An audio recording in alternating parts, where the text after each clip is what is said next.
കേരളത്തിലെ മാധ്യമങ്ങൾ മുക്കിയ ഒരു ഞെട്ടിക്കുന്ന വാർത്തയുടെ ദൃശ്യം നിങ്ങളെ കാട്ടിത്തരാം. എത്ര പേർ ഈ വാർത്ത അറിഞ്ഞു? സാധ്യതയില്ല. എന്നിരുന്നാലും ആ തട്ടിപ്പുകാരനെ വെള്ള പൂശുന്ന ദൃശ്യത്തിൽ നിന്ന് നമുക്ക് തുടങ്ങാം. അലനല്ലൂർ ഗ്രാമപഞ്ചായത്തിന്റെ 21-ാം വാർഡിലേക്ക് പ്രിയപ്പെട്ട മൻസൂർ പി ജനവിധി തേടുക. ഐക്യ ജനാധിപത്യ മുന്നണിയുടെ സ്ഥാനാർത്ഥിയായി നിങ്ങൾക്കൊക്കെ അറിയുന്ന ആളാണ്. ഞാൻ പരിചയപ്പെടുന്നത് 47 തവണ രക്തദാനം നടത്തിയതിന്റെ ഒരു അവാർഡ് ഒരു വേദിയിൽ വെച്ച് കൊടുക്കുമ്പോഴാണ് ചെറുപ്പക്കാരനെ പരിചയപ്പെടുന്നത്. ഇപ്പൊ സേവന താല്പര്യമുള്ള ഒരു ജനപ്രതിനിധി ആവട്ടെ 21-ാം വാർഡിന് ഐക്യ ജനാധിപത്യ മുന്നണിക്ക് വേണ്ടി വാർഡിനും ജനങ്ങൾക്കും വേണ്ടി പ്രിയപ്പെട്ട മൻസൂറിനെ വിജയിപ്പിക്കണമെന്ന് വിനീതമായിട്ട് അഭ്യർത്ഥിക്കുന്നു.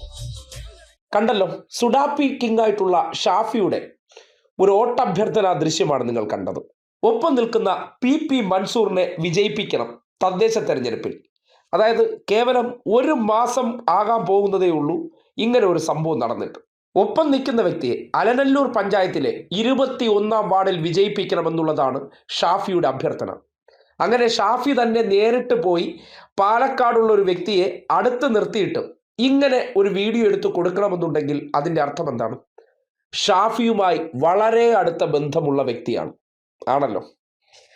ഇനി ഈ വാർത്തയെ നോക്കി. കഴിഞ്ഞ ദിവസം മാധ്യമങ്ങളിൽ റിപ്പോർട്ട് ചെയ്തതാണ്. ഓൺലൈൻ ട്രേഡിംഗ് തട്ടിപ്പ്. 27 ലക്ഷം തട്ടിയ കോൺഗ്രസ് പഞ്ചായത്ത് അംഗം റിമാൻഡിൽ. ഒരു ബ്ലാക്ക് ആൻഡ് വൈറ്റ് ഫോട്ടോയിൽ മൻസൂർ എന്ന വ്യക്തിയുടെ ചിത്രവും കാട്ടിയിട്ടുണ്ട്. അലനല്ലൂർ പഞ്ചായത്ത് അംഗം മൻസൂറാണ് പിടിയിലായതെന്ന് വാർത്ത. നിങ്ങൾ ശ്രദ്ധിച്ചോ?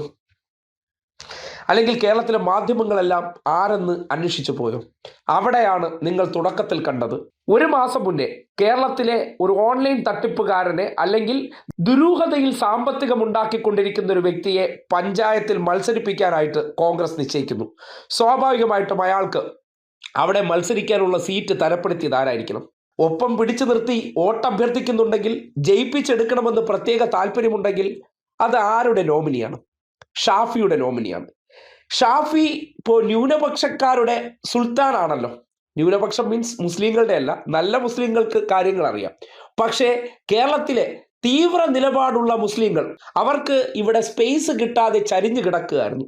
അവർക്ക് മുഖ്യധാരയിലേക്ക് പടർന്നു കയറി വരാൻ ഒരു ഊന്നുവടി വേണമായിരുന്നു. അവിടെയാണ് ഷാഫി എന്ന ഗജ ഫ്രോഡിനെ അവർ പരിചയപ്പെടുന്നത്. അതിലൂടെ അവരെ സമൂഹത്തിന്റെ മുന്നിൽ വിസിബിലിറ്റി ഉണ്ടാക്കുകയാണ്. ആരെ? ഈ ദുരൂഹമായ രീതിയിൽ സാമ്പത്തികം ഉണ്ടാക്കുന്നവരെ.